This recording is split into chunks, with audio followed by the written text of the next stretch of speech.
नमस्कार दोस्तों, मैं प्रशांत आप सबका अपने चैनल टारगेट मैथ्स विद प्रशांत पे स्वागत करता हूं। बच्चों, तो आज हम लोग पढ़ेंगे यूपी टेट 2018 में पूछे गए प्रश्न। तो हम लोग डिस्कशन करते हैं पहले क्वेश्चंस का। ये पहला क्वेश्चन है, यदि p का p प्रतिशत, यदि p का p प्रतिशत बराबर 36 तो हो तो p का मान ज्ञात करो। ठीक, तो p का p प्रतिशत बराबर 36 है, का मतलब होता है गुणा। p गुणे p प्रतिशत मतलब हो जाएगा 100 बराबर 36। तो p गुणे p स्क्वायर बराबर 36 गुणे 100 3600। तो p बराबर स्क्वायर रूट 3600। p बराबर आया 3600 का वर्गमूल ले लीजिए, 3600 का वर्गमूल 60 हुआ। अतः जो p की वैल्यू है वह 60 के बराबर है। ठीक, मुझे उम्मीद है कि आप लोग समझ गए होंगे। अब हम डिस्कशन करते हैं क्वेश्चन नंबर 2 का। क्वेश्चन नंबर 2 है, क्वेश्चन नंबर 2, यदि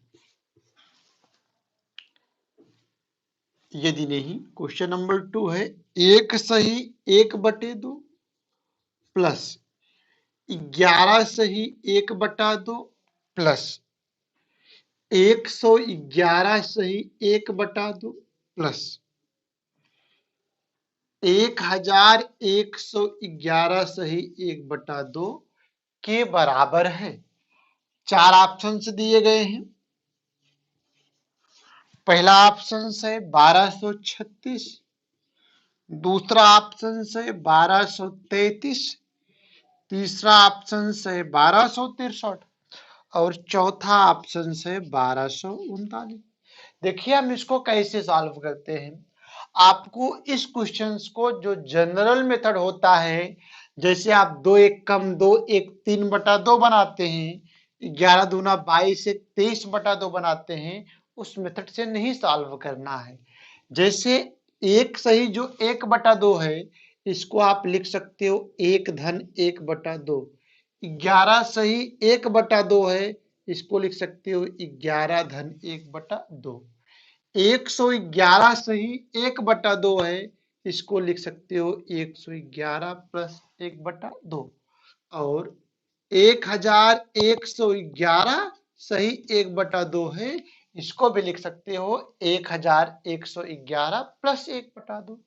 चलिए, 11 1 12, 111 प्लस 12 हुआ 123 plus 1111 plus 1/2 plus 1/2 plus 1/2 plus 1/2 को ऐड कर लो तो 1 1 हुआ 1/2 1/2 मिलके 1/2 प्लस 1/2 1 1 2 1 3 1 4 4/2 मैं लिख देता हूं 4/2।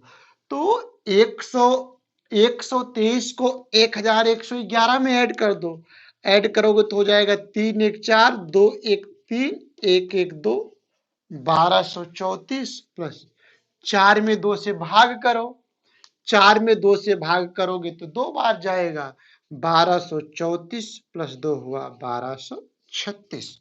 तो इसका ऑप्शन होगा पहला 1236। चलिए अब हम लोग डिस्कशन करते हैं क्वेश्चन नंबर 3 का। क्वेश्चन नंबर 3 देख लेते हैं। क्वेश्चन नंबर 3 है, सामान्य मनुष्य के शरीर का ताप 37 डिग्री सेंटीग्रेड है। क्वेश्चन नंबर 3 है, सामान्य मनुष्य के शरीर का ताप 37 डिग्री सेंटीग्रेड है। फ़ारेनहाइट पैमाने में, फ़ारेनहाइट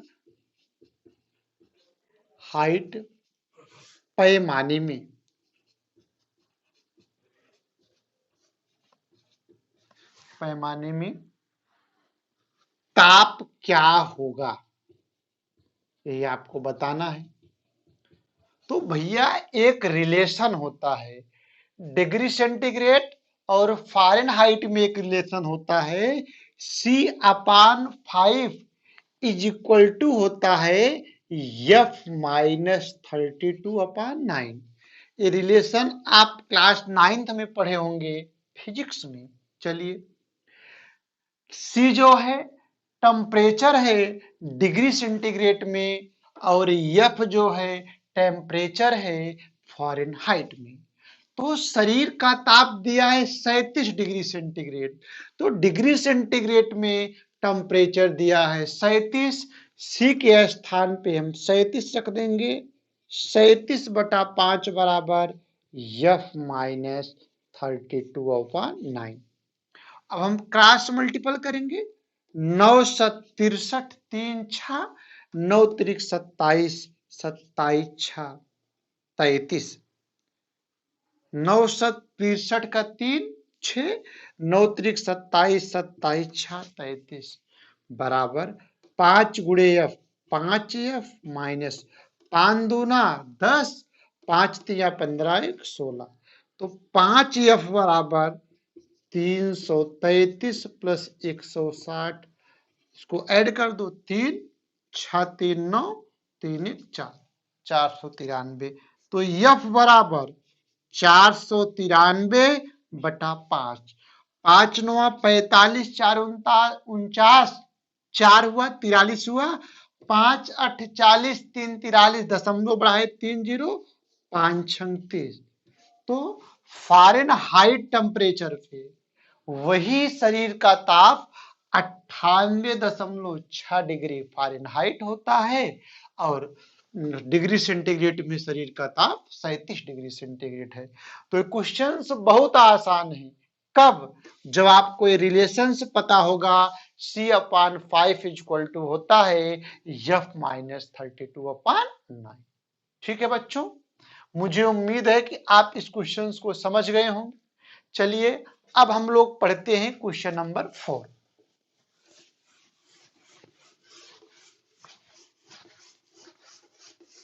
भैया मैं आपको यूपी टेट में एकदम बेसिक से 0 लेवल से पढ़ाऊंगा, और सारे जितना मतलब 2011 से टेट स्टार्ट हुआ यूपी में, तो मैं 2011 तक के प्रश्नों को सॉल्व करूंगा, सारे क्वेश्चंस को बताऊंगा एकदम बेसिक लेवल से 0 लेवल से। इस चैनल पे वे बच्चे भी मैथ सीख सकते हैं जिनको मैथ कुछ नहीं आता, जिनको मैथ में केवल 1 से लेकर 100 तक की गिनती और 2 से लेकर भैया 10 तक पहाड़ा याद है, उनको मैं हीरो बनाऊंगा, मैं उनको मैथ का बादशाह बनाऊंगा। टेट टेट की बात छोड़िए, टेट नहीं सुपर टेट आपका अच्छे नंबर से निकल जाएगा, लेकिन भैया मेहनत करनी होगी मेरे साथ। एकदम 0 लेवल से बेसिक से मैं चीजों को बताऊंगा आप लोगों को। चलिए, अब हम लोग पढ़ते हैं क्वेश्चन नंबर 4। क्वेश्चन नंबर 4 है भैया, एक त्रिभुज की रचना नहीं कर सकते हैं। क्वेश्चन लिख देता हूं, एक त्रिभुज की रचना नहीं कर सकते हैं, एक त्रिभुज की रचना नहीं कर सकते हैं यदि हमें दिया गया हो, यदि हमें दिया गया हो। ऑप्शन है 2 कोण और 1 भुजा, 2 कोण और 1 भुजा। दूसरा ऑप्शन है केवल 3 भुजाएं।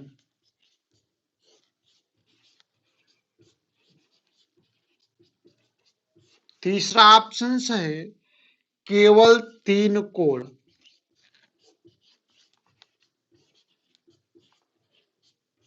चौथा ऑप्शन है 2 भुजा और उनके मध्य कोण। आपको बताना है कि आखिर हम एक त्रिभुज की रचना कब नहीं कर सकते हैं। तो भैया जब 2 कोण और एक भुजा दी जाती है तब आप त्रिभुज की रचना कर सकते हो। जब 3 भुजाएं दी जाएंगी तब भी आप त्रिभुज की रचना कर सकते हो। जब 2 भुजा और उनके मध्य का कोण दिया जाएगा तब भी आप त्रिभुज की रचना कर सकते हो। लेकिन जब आपको केवल 3 कोण दिया जाएगा तब आप त्रिभुज की रचना कभी नहीं कर सकते हो। तो इस क्वेश्चन का आंसर होगा हम एक त्रिभुज की रचना कब नहीं कर सकते हैं, जब उस त्रिभुज में हमें केवल 3 कोण दिए गए हों। कोण के दिए होने से आप कभी भी त्रिभुज की रचना नहीं कर सकते हो। ठीक, चलिए अब हम लोग पढ़ते हैं क्वेश्चन नंबर 5 को।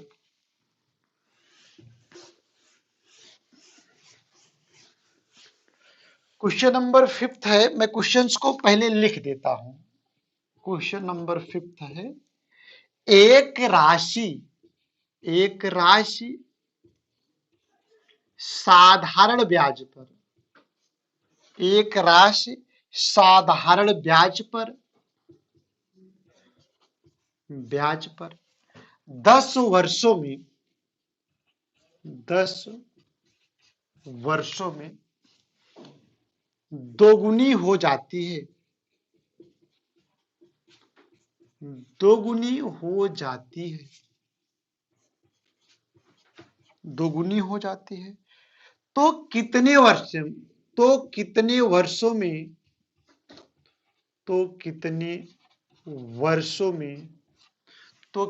वर्षों में यह राशि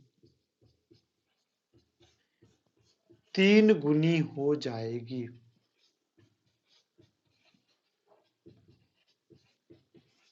ऑप्शन है इसका, पहला ऑप्शन है 30 वर्ष, दूसरा ऑप्शन है 25 वर्ष, उसके बाद ऑप्शन है 20 वर्ष, उसके बाद ऑप्शन है 15 वर्ष। चलिए, तो एक राशि है, यह राशि साधारण ब्याज पर 10 वर्षों में दोगुनी हो जाती है। तो आपको बताना है कि कितने वर्षों में यह राशि 3 गुनी हो जाएगी। तो एक फार्मूला है जो आप क्लास 8th में पढ़े हो कि जो साधारण ब्याज होता है, यह मूलधन गुणे दर गुणे समय बटे 100 के बराबर होता है। जो साधारण ब्याज है यह मूलधन गुणे दर गुणे समय बटे 100 के बराबर होता है। तो क्वेश्चंस में दिया गया है कि एक राशि है जो साधारण ब्याज पर 10 वर्षों में दोगुनी हो जाती है। तो भैया मेरे दोस्त, आप मान लीजिए कि जो राशि है, जो मूलधन है, यह मूलधन है 100 रुपया, मूलधन है 100 रुपया और समय दिया गया है 10 वर्ष। 10 वर्ष में यह हो जाती है दोगुनी, यानी कि जो मिश्रधन है, यह हो जाता है 200 रुपया। आप ही बताओ, यदि आप बैंक से 10 रुपया उधार लिए थे और 10 वर्षों में मिश्रधन हो जाता है 200 रुपया, तो कितना ब्याज हुआ भैया? 100 रुपया आप उधार लिए और 10 वर्ष में 200 रुपया आप दे रहे हो, तो इसका मतलब है 100 रुपया आप एक्स्ट्रा दे रहे हो, और जो 100 रुपया आप एक्स्ट्रा दे रहे हो वही आपकी ब्याज है। तो भैया साधारण ब्याज आया निकल के, साधारण ब्याज आया 100 रुपया, साधारण ब्याज आया 100 रुपया। तो अब हमें दर का पता नहीं है, आखिर दर कितना है, तो मैं इसी फार्मूले पे वैल्यू को पुट करके दर निकाल लूंगा।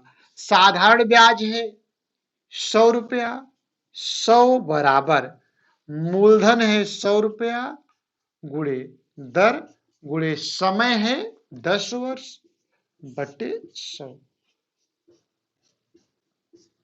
तो आर बराबर आया 10%, दर निकल के आई 10%।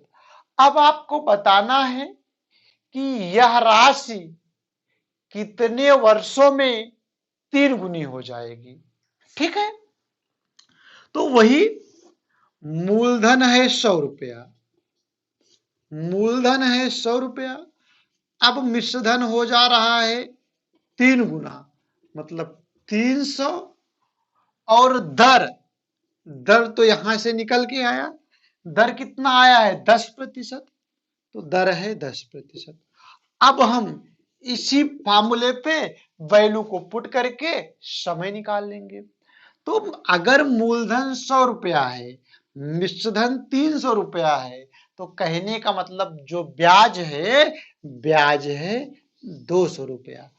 मूलधन प्लस ब्याज के योग को हम मिश्रधन कहते हैं। तो ब्याज, साधारण ब्याज है 200 रुपया बराबर मूलधन 100 गुणे दर, दर हमने निकाल लिया, दर है 10%। यहां दिया गया है कि तो कितने वर्षों में यह राशि 3 गुनी हो जाएगी, मतलब उसी दर पर। आर बराबर है 10%, और समय, इस बार आपको समय बताना है। तो साधारण ब्याज बराबर मूलधन गुणे दर गुणे समय बटे 100। 100 से 100 कटा, 0 से 0 कटा, समय बराबर आया 20 वर्ष। अतः वह राशि जो है 20 वर्षों में, वह राशि 20 वर्षों में स्वयं का 3 गुना हो जाए। इसमें कुछ नहीं करना है, केवल आपको इतना ध्यान देना है कि जो दर होगा, दर क्या होगा, समान होगा। और एक फार्मूला है, साधारण ब्याज बराबर होता है मूलधन गुणे दर गुणे समय बटे 100। अगर आपको यह पता है तो क्वेश्चन बहुत ही आसानी के साथ सॉल्व हो जाएगा। देख लीजिए, टेट में कितने सिंपल क्वेश्चन पूछे जाते हैं। बस केवल आपको प्रैक्टिस अपनी निरंतर करते रहना है। प्रैक्टिस करिए, अभ्यास करिए, अभ्यास के द्वारा आप कठिन से कठिन चीजों को प्राप्त कर सकते हो। कबीरदास ने एक दोहा कहा है, शायद आपको याद नहीं है, करत करत अभ्यासते जड़मत होत सुजान, रसरी आवत जातते शिल्पे पड़े निशान। Thank you.